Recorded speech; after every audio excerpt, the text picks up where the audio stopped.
कैसे हो? ठीक हो ना? तो मैं हूं डीके सिंह और आज आपको इस क्लास में हम बताएंगे कि किसी इरेशनल नंबर को हम प्रूव कैसे करेंगे। जैसे इक्वेशन आपका दिया हुआ है कि √2 एक इरेशनल नंबर है, कैसे? तो अगर आपके पास कॉन्सेप्ट एक का बढ़िया से अगर आ गया तो इसी पैटर्न पर आप सबको बना सकते हो। √2 हो, √5 हो, √6 हो, √7 हो। इस टाइप में आपके पास 4 या 5 टाइप्स ऑफ क्वेश्चन है, हम सभी डील करेंगे। हर एक वीडियो आप बढ़िया से वॉच करोगे तो समझ में अगर आ जाएगा, बढ़िया से कॉन्सेप्ट बढ़िया से मिल जाएगा अगर आपको, आप सब बना सकते हो। तो कैसे हम बनाएंगे इसमें? तो यहां देखिए कि if it is possible, suppose √2 is a rational number. Rational number which is equal to P upon Q, where P and Q are integers having no common factor other than 1 and Q not equal to 0। ध्यान दीजिए, हमने क्या किया कि हमने assume किया कि √2 एक रेशनल नंबर है जो P अपॉन Q के इक्वल में है, ठीक है ना? जहां P और Q क्या इंटीजर्स है, लेकिन दोनों में 1 के अलावा कोई और फैक्टर कॉमन नहीं है और Q नॉट इक्वल टू आपका 0 है। लाना है रेशनल, हमने क्या अज्यूम किया? रेशनल अज्यूम किया, ठीक है ना? समझा है ना कि कैसे हम मानेंगे? हमको लाना है, इरेशनल लाना है, लेकिन हमने √2 को क्या मान लिया? रेशनल मान लिया है। अब ध्यान दीजिए कैसे बनेगा, तो लिखेंगे क्या? Therefore √2 equal to P upon Q हो गया। यहां पर रूट, यहां पर रूट है नहीं, रूट हटेगा कैसे? स्क्वायरिंग कर देंगे हम। तो स्क्वायरिंग करेंगे तो √2a² और a आ जाएगा P upon Q whole square आ जाएगा, यहां लिख देंगे स्क्वायरिंग ऑन बोथ साइड्स, ठीक है? अब समझ लीजिए a आ गया आपके पास, 2 equal to P square upon Q square आ गया। हम इसे ऐसे कर सकते हैं, इसे लिख देंगे 2Q square equal to P square लिखेंगे। तो 2Q square equal to P square का मीनिंग क्या हुआ? 2Q square equal to P square का मीनिंग हुआ कि P square is divisible by 2, यानी कि मेरे पास दिया हुआ है 2Q square equal to P square, it means P square is divisible by 2। तो लिखेंगे क्या यहां पर कि it means P square is divisible by 2 and P is also divisible bye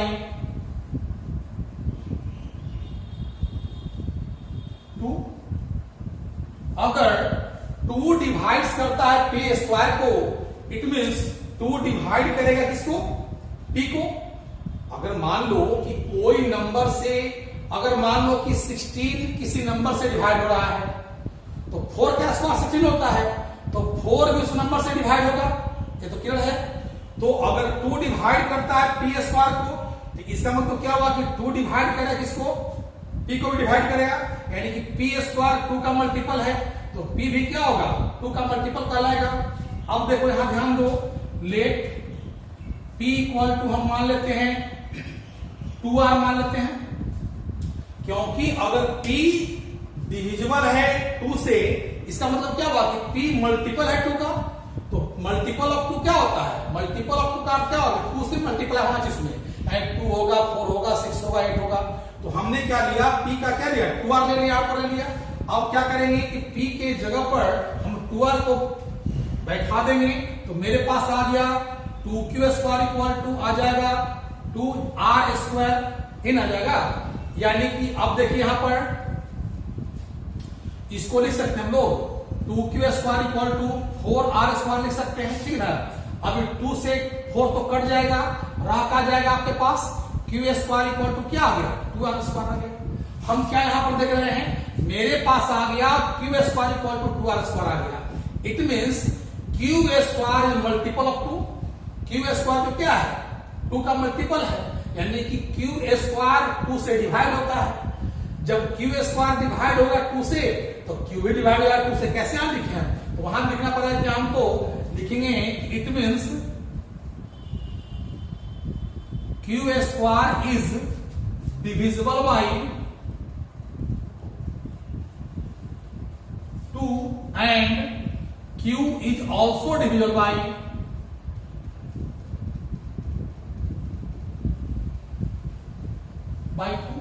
अगर आपका q स्क्वायर डिवाइड बाय 2 से, तो q भी क्या होगा, डिवाइड हो जाएगा आपका। तो अब देखो यहां पर आया कि p भी डिवाइड बाय 2 से और q भी क्या है, डिवाइड बाय 2 से।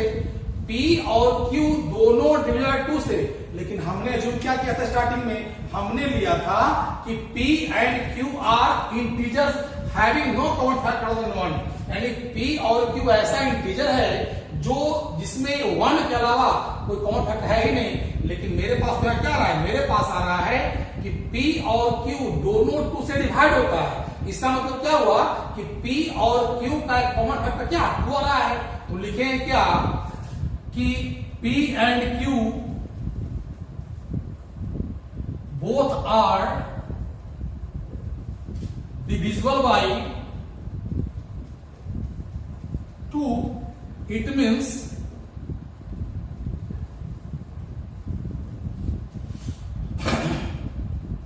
P and Q having common factor 2, having a common factor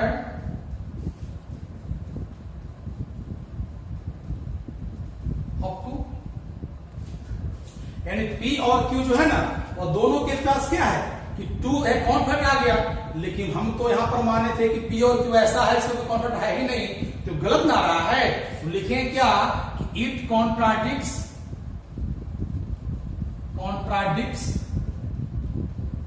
this fact that p and q having no common factor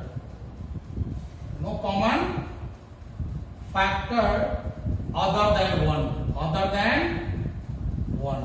यहां पर क्या आया कि यह हमने पहले अज्यूम किया था कि दोनों में कोई कॉमन फैक्टर है ही नहीं, लेकिन यहां पर क्या रहा है कि 2 कॉमन फैक्टर आ गया। तो यह तो कॉन्ट्राडिक्ट कर रहा है।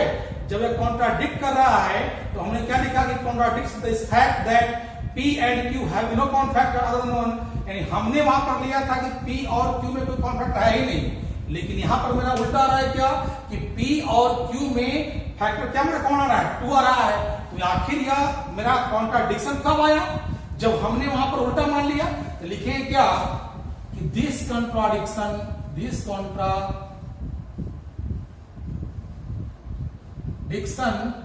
arises on assuming that root 2 is rational। यह मेरे पास कब आया, जब हमने रूट 2 को रेशनल मान लिया। जब हमने रूट 2 को रेशनल मान लिया तब नहीं आया है। इसका मतलब कि मेरा मानना गलत था। तो लिखेंगे क्या कि हेंस रूट 2 इज इरेशनल। जब हमने गलत माना तब मेरे पास गलत आया। समझ में आपको, यानी एक सिंपल समझो एग्जांपल से कि अगर किसी को हमको प्रूफ करना है कि वह जाकर के चोर है और हमने उसको साधु मान लिया। अगर साधु मानने पर उसके प्रति सारा स्टेटमेंट गलत आ जाए, इसका मतलब क्या हुआ कि वो पहले से ही क्या है, चोर है, मेरा मानना गलत था। तो मैंने क्या किया कि स्टार्टिंग मैंने माना कि P और Q ऐसा है कि जिसमें कौन फैक्टर है नहीं, लेकिन जब मैंने सोल्व किया तो मैंने क्या देखा कि दोनों में P और Q एक कौन फैक्टर आ गया 2। तो यह क्या हुआ कि यह कॉन्ट्राडिक्शन कर रहा है। इसका मीनिंग हुआ कि रूट 2 एक इरेशनल नंबर है। अब क्या करोगे, अगर आपको रूट 5 लाना होगा और रूट 6 लाना होगा रूट 3 लेना होगा तो हम सेम बनाएंगे। यहां पर केवल 2 रहेगा तो रूट 3 करना होगा, रूट 3 केवल कर देंगे। यहां पर क्या है, 2 से यहां मिल जाएगा। अगर आता 3 आता तो 3 से मारा जाता। इसी पैटर्न पर अगर इस कंसेप्ट को बढ़िया सा समझ लिया करना तो आगे का स्टैप में जो भी क्वेश्चन अगर आएगा आपका आप आराम से बना सकते हैं।